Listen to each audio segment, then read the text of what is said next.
I haven't studied this, haven't looked at it, but we keep adding to the overtime in the sheriff's office, and we asked questions about that the other day, and to my knowledge, I never got an answer of, When you hear that, Dave. of where we are with, and the sheriff was here. Sheriff, you want to come up?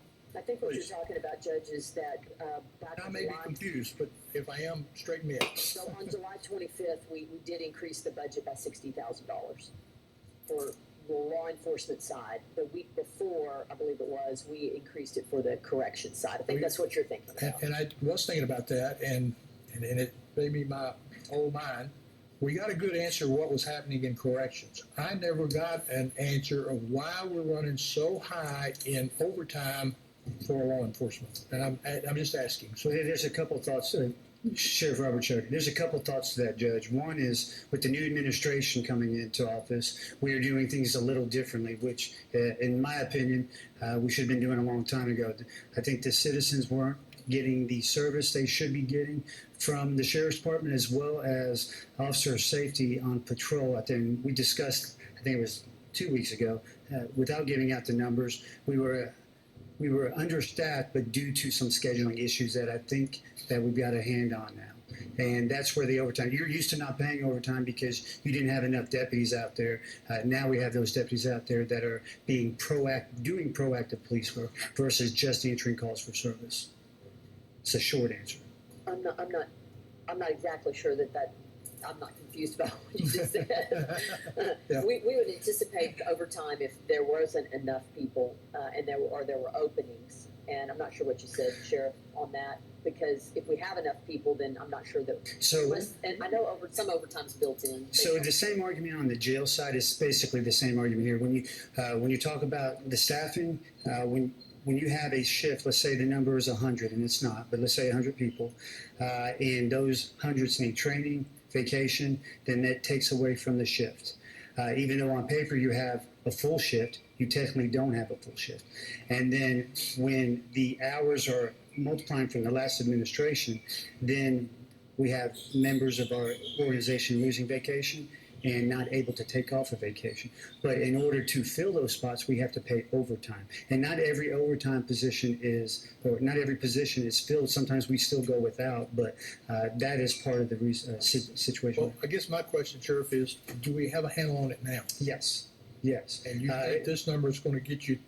I We don't have very long to go into the convince budget. you the number will. We won't be back again for any overtime.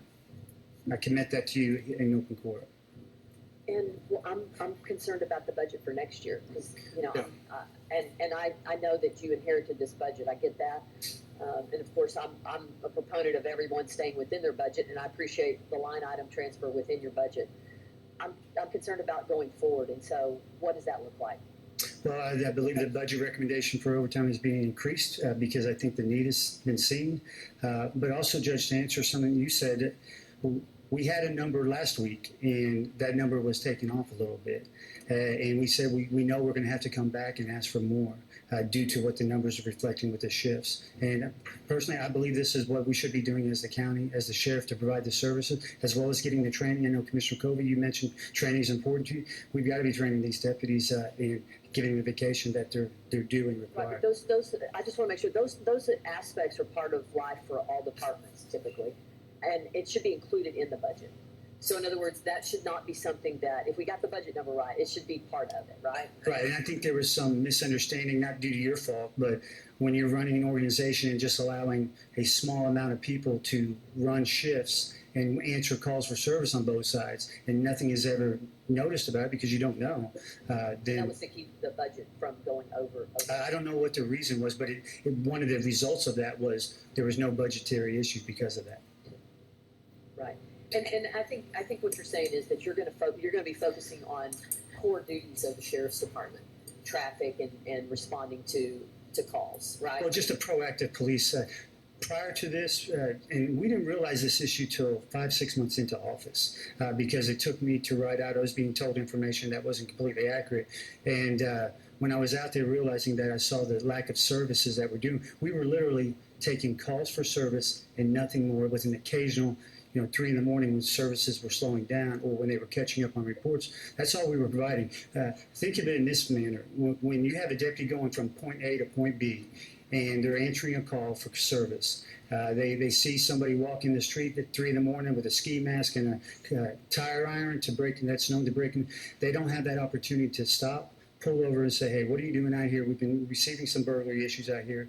And now we have that opportunity with the proactive police that we intend to do. And again, to reiterate, we believe this, we know this, that we will not be coming back to the court for any more overtime And also for this year. I'm good with gasoline as well. And the other issue, you're in the business where if someone goes on vacation, it's just not an empty desk. That's right. You've got to have somebody take their place, where in our offices, it's an empty desk. The phone isn't answered at that desk. That's correct, Commissioner. And you don't have that luxury, so it has to be covered. Well, that goes to the budget, and that's what I was talking about on corrections. I'm sorry for not being up to the mic. People need vacations, and they need to take off. But you can't staff such that they can't take off. I mean, that's what makes our people unhappy, because now you tell them, no, you can't take off. You got to work. You got to work. You got to work. That's right. So I hope that we're looking at that realistically.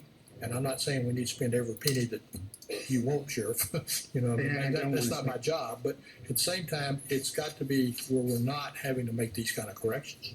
And Sheriff, I thank you for, we talked about this a little bit, and you said that there is, I can't remember the position of the person, there's someone monitoring the overtime. That's correct. Me and Chief Peacock got together and said, hey, how do we address this issue?